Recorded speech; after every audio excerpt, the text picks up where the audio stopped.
Welcome to the Daily Bite with your host, Pastor Steve Andrews.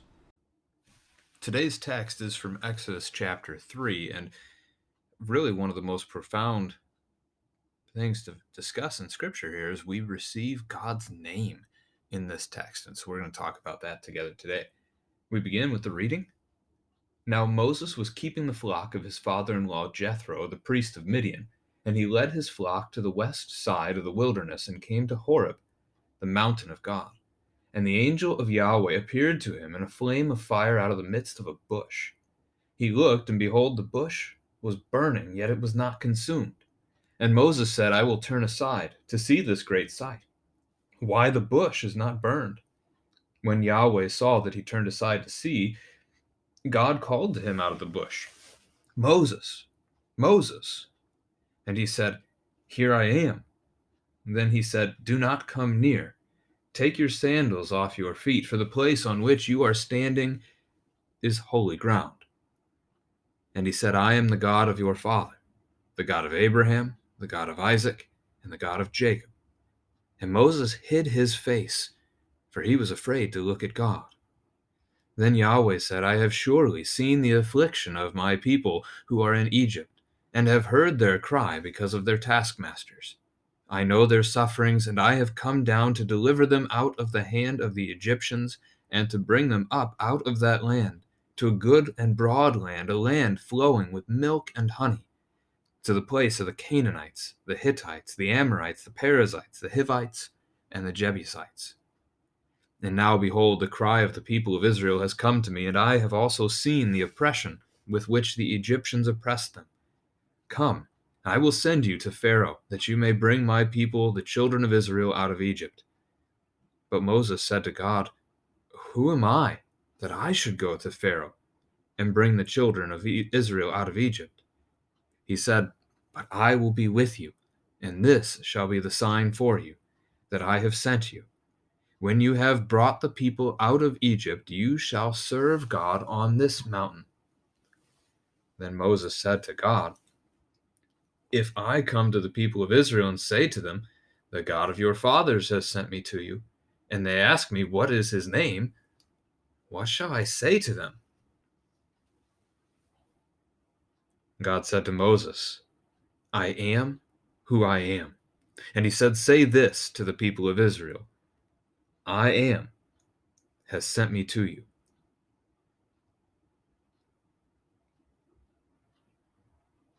God also said to Moses, Say this to the people of Israel, Yahweh, the God of your fathers, the God of Abraham, the God of Isaac, and the God of Jacob, has sent me to you. This is my name forever, and thus I am to be remembered throughout all generations. Go and gather the elders of Israel together and say to them, Yahweh, the God of your fathers, the God of Abraham, of Isaac, and of Jacob, has appeared to me, saying, I have observed you and what has been done to you in Egypt, and I promise that I will bring you up out of the affliction of Egypt to the land of the Canaanites, the Hittites, the Amorites, the Perizzites, the Hivites, and the Jebusites, a land flowing with milk and honey. And they will listen to your voice, and you and the elders of Israel shall go to the king of Egypt and say to him, Yahweh, the God of the Hebrews, has met with us. And now, please, let us go a 3 days' journey into the wilderness, that we may sacrifice to Yahweh our God. But I know that the king of Egypt will not let you go unless compelled by a mighty hand. So I will stretch out my hand and strike Egypt with all the wonders that I will do in it. After that he will let you go. And I will give this people favor in the sight of the Egyptians, and when you go, you shall not go empty. But each woman shall ask of her neighbor and any woman who lives in her house for silver and gold jewelry and for clothing. You shall put them on your sons and on your daughters, so you shall plunder the Egyptians. This is the word of the Lord. So we'll start with the details here of the text in the beginning section of it. You've got Moses, who we saw yesterday, fleeing from Egypt, and now he's gone to live in the land of Midian. He was in Egypt for the first 40 years of his life. Now he's going to spend 40 years of his life as a shepherd in Midian as part of the family of Jethro, married to his daughter Zipporah. And it's at that point, really, the age of 80, that he's going to get this call from God to go and to set his people free. This is, as a parent, as you work with your children on this text, this is the kind of stuff that they're very familiar with. The burning bush is a common Bible study, Sunday school lesson. So we'll see if we can't help you dig a little deeper. But it's not a bad idea to let your children retell you. We're used to teaching our kids. Let them try to teach you about the burning bush. We learn best when we teach. And so giving them a common example like this, where they're already familiar with it, is a helpful thing to do. All right, so Moses is a shepherd serving the flock. He's the flock is from Jethro, the priest of Midian, and Midian is the land to really the east of the Sinai Peninsula. So if you're looking at the map there, you've got Egypt, and then heading east from there, you've got the Sinai Peninsula, and then heading east from there, you're ultimately going into what we would think of today more as being the land of Europe off to the north, but Asia off to the east. And it's that land just across the peninsula, so just across the sea, coming up off the Red Sea there. The Sinai Peninsula, though, is where he ends up taking the sheep. The west side of the wilderness, they came to Horeb, the mountain of God. Sinai and Horeb are used interchangeably in God's word. So that's something for you to keep in mind. And who appears to him? Verse 2 says it's the angel of Yahweh. Now, when you see that Old Testament phrase, and you may have heard this before, when you see the angel of Yahweh in the Old Testament, we often talk about that as being the pre-incarnate Jesus Christ. So incarnate, took on flesh. Before Jesus took on flesh, we see him in the Old Testament. The Trinity is intact the whole time. Jesus is there in the beginning, was part of the divine work of creating creation. And we learn that in John chapter 1, that nothing has been made that was not made through him. So these are important things for us to grasp in terms of Christology. But why do we come to this point of saying the angel of Yahweh in the Old Testament is Jesus? I mean, look at the context here. Exodus 3 is probably one of the strongest supports or evidence for this idea. If you see an angel of Yahweh, it's an angel. But if you see the angel of Yahweh, we're talking about Jesus. And you see that here with the bush. I mean, as you look at the story, Moses comes up to the bush, and who calls out to him from the bush? In verse 4, God calls out to him from the bush. And then in verse 6, when God actually then speaks from the bush, he speaks as, again, the divine is speaking. This does not give us any impression that it's an angel speaking on God's behalf. And especially as he comes down to giving his name in verse 14, he says, God said to Moses, I am who I am. That is the divine name. We'll come back to that in a minute. But all these kinds of details, the way that God is speaking, makes it sound like it is not merely being said through a messenger, but that the messenger himself is God. And I use messenger there because that's an angel.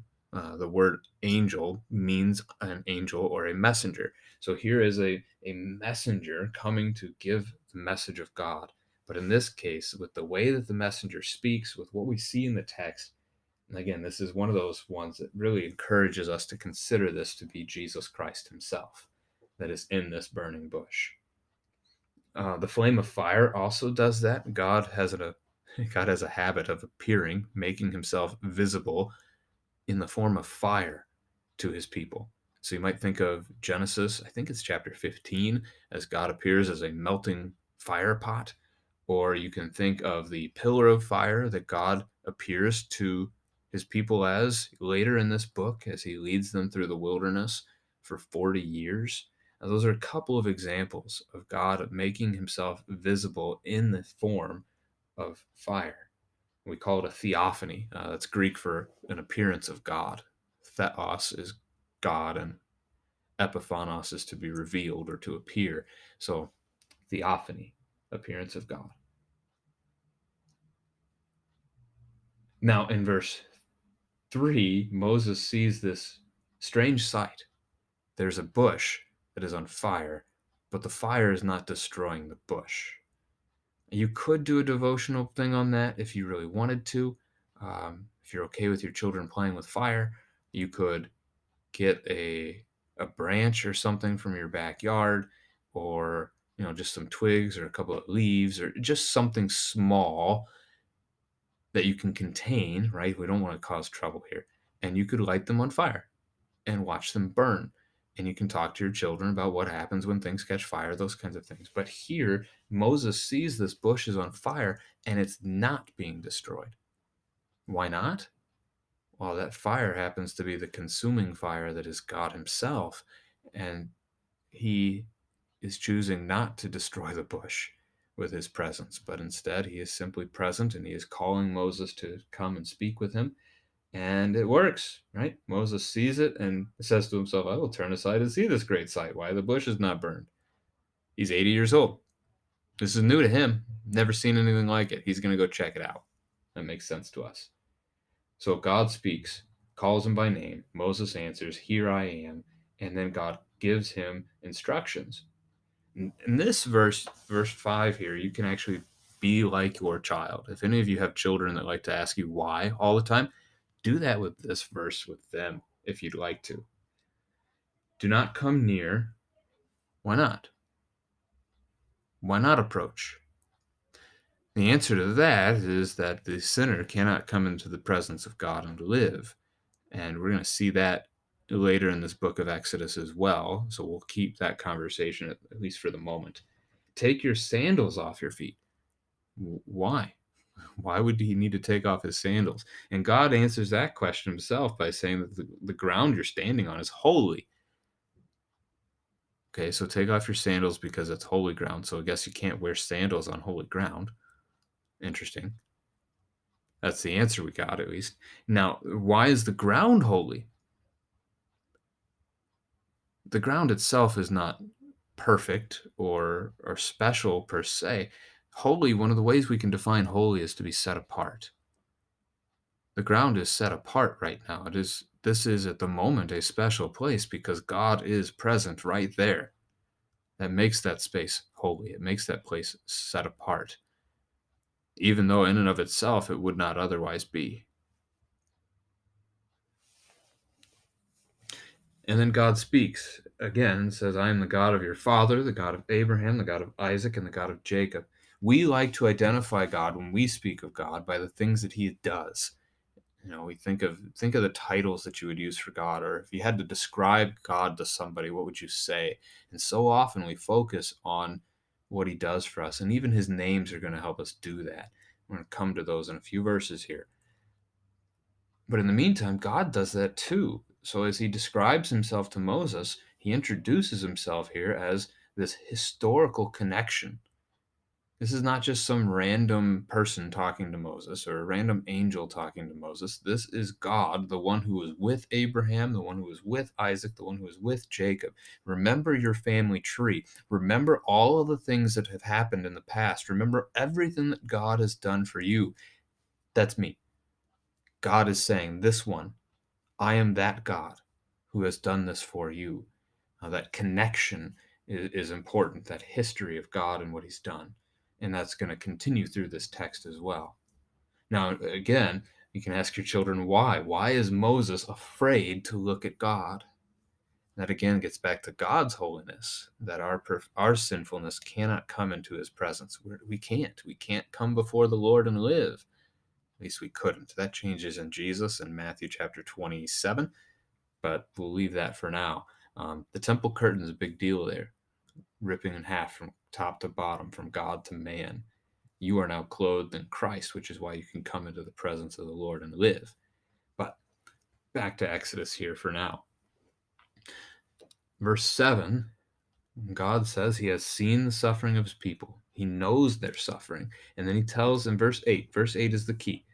I have come down to deliver them out of the hand of the Egyptians. Now, you can ask your children about this one, too. When does Jesus, I gave it away. When does God come down to deliver his people? And the answer to that one is Jesus, which again, I was giving that away. So you can have a great conversation about the gospel there and how God has sent Jesus to deliver you, and he has indeed done so. So God is delivering the people of his out of Egypt from that land. He's going to give them a new land and a promise that this new land flows with milk and honey. Milk is a commodity. Milk is not just common because you don't have refrigeration at this point in history.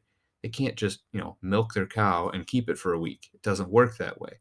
So to be able to have a land flowing with milk, that's luxury. That's great stuff. And they also don't have like candy stores and things at this point in history either. Honey is their dessert. I mean, there's nothing sweeter. This is great stuff. You have a land that is flowing with these incredible things. This is great. This is the promise God has given to them of how wondrous his care and his provision for them is going to be. And this land currently belongs to these 6 groups of people. Sometimes that list is shorter, sometimes it's longer. The Girgashites come to mind as one that's missing here from this particular list, but they'll be there other times. Now, in verse 9, again, God repeats, he has heard the cry, he has seen the oppression. And so, verse 10, God is now going to act. So, he's acting by sending Moses. Here's the call: go to Pharaoh, bring out my people. It's a big call. Moses is going to try and get out of this task. And today's chapter we're going to see more attempts to get out of it tomorrow in chapter 4. So his attempt today was, who am I? So what is Moses that he should be able to command Pharaoh? That's the concern here. God's response, I will be with you. So because God is with him, it'll happen. Because God is with him, Moses can go through with this task. That's the promise here. Now you can again ask your children, where do we have a promise like this? Or you could even ask, do we have a promise like this, that God will be with us? The answer to that one is again, yes, and it's again Jesus. Matthew chapter 28, verse 20, Jesus said, I am with you always to the end of the age. It's an incredible promise. You can talk about the Lord's Supper in church as Christ gives to us his body and blood. He is physically, really, truly present in our midst during the Lord's Supper. We also have where 2 or 3 are gathered in my name, there I will be in the midst of them. Another phrase that Jesus himself has said. So we have this wondrous promise fulfilled for us. Now, God gives Moses a sign. His signs in verse 4, probably chapter 4, are probably more along the lines of what we consider a sign. This one seems odd to us, right? God gives Moses a sign. Here's your sign that it's really I that sent you. When you've done the job, so when you're already finished, you'll be back here. When Moses has finished saving Israel from Egypt, he will worship God at Sinai, Horeb, the mountain there. And that strikes us as odd, but he's God. He can do what he wants to do. And when he tells us to do something, we do it. And he is giving Moses a command here. Now, this next verse 13 isn't really Moses trying to weasel out of this task, but he is asking a question. He should already know the answer to this one, right? God has already spoken. God has already addressed who he is. But Moses presses it. And so God responds with his name. God said to Moses, verse 14, I am who I am. In Hebrew, this would read, Ehwe, Asher, Ehwe, which would, Asher is the which word, and Ehwe is the I am phrase. And the importance here is the be verb. So in English, I am, you are, he is, she was, those kinds of phrases. That's the Hebrew word here, which is haya, which is kind of fun to say, especially if you like karate or your children might like saying that verb. Anyway, it means to be. So this very name of God is a statement of his existence. He speaks, he says, I am. And then as you see him speaking to Moses more, so he gives the I am name, he gives the Ehwe name. In verse 15, God is going to speak again and say this to the people of Israel, Yahweh, the God of your fathers. And Yahweh is from that same be verb, same haya verb, except for instead of being the first person, it's now the third person. God speaks and says, I am. We speak and say he is. That's what the name Yahweh means. It is a confession of your faith to use God's name. To be able to call God by his name is a confessing the faith. You are admitting he is. He exists. He is God. And that's a profound thing. And it's something that has sadly been lost over the course of history. We see that here, right? This is my name forever, and thus I am to be remembered throughout all generations. So we can talk to our children about this. Why don't we? If Yahweh is the name he told us to remember forever, why don't we say it anymore? There's two parts to that. The first is bad. The first is it fell out of use in history because of fear. The Jewish people feared that speaking God's name from unclean lips would be to pervert it. We have the second commandment that we shall not misuse the name of the Lord our God. And so they thought that by simply speaking his name, they would be misusing it. Now, I'm going to disagree with them there, right? If your children will get this one. If your friend gives you their name and you choose not to use it and you've never used it with them again, do you think that's helpful or not helpful? Or you with your spouse? You learned her name on your first date, or hopefully before your first date. I don't know. Maybe it was a blind date. So you learned your name, the name of your spouse on the first date, and you never used it since. Not really. That's not how it works. Yeah, we might come up with nicknames or names that we use out of terms of endearment, and we do that with God as well. But he gave us his name, told us to remember it. So to let it go, it seems like that is to treat it in vain. It makes it worthless to forget it. And so God has given us this name. It's a good name, and we want to cherish it forever. Now, why don't we use it today? The positive side of this. I guess I should finish up by saying that last part. So they replaced it in their verbal speech with the word Adonai, which is the Hebrew word for Lord, and eventually that entered into the text as well. Wherever you see Lord in all capital letters or God in all capital letters, that is the Hebrew word Yahweh, so the divine name. And it's used about 7,000 times in your Old Testament. It's the 11th most common word. The only words that are more common than it are things like the and an and. Those kinds of words, prepositions and conjunctions and things like that. Now, the second part of this is Matthew chapter 1. Why don't we need to use Yahweh today? Well, because we've given a new name. We've been given a new name by which we call God forever. That name is Jesus, which is again what God does. He will save his people from their sins. That's what that's what the angel in Matthew 1 tells to Joseph. He will forgive his people. He will save his people. And the name Jesus is also from Hebrew, Yeshua, which means he saves. So God's name, again, who he is, what he does. Good stuff for us to know and to talk about together. So gather the elders, share with them the promise. God is faithful to his promises. We know this to be true. You can talk about that too in your family. Lots to talk about today, isn't there? This one could go for a week, which makes a long show too. So I know we're running late and long today, but this is so good. So much good stuff here. The 3 days journey request of Pharaoh is not probably a length of time that you might want to think about, but rather a distance. So we need to walk for 3 days till we get to the point where we're going to make the sacrifice. In that case, it's not deceptive. It doesn't say we're coming back, right? If you take it as a 3-day journey, as in time length, then that makes it sound like they're going to come home to Egypt after they're done. But it doesn't have to be read that way. God is going to use his mighty hand to overthrow Pharaoh. Verse 20 is interesting. He's going to perform wonders in Egypt. We call them plagues, but here God calls them wonders. Good language. The Bible does use the word plague as well, but it uses miracle, it uses wonder, it uses the other words too. After the miracles or wonders or plagues, Pharaoh will let them go, and they will plunder the Egyptians.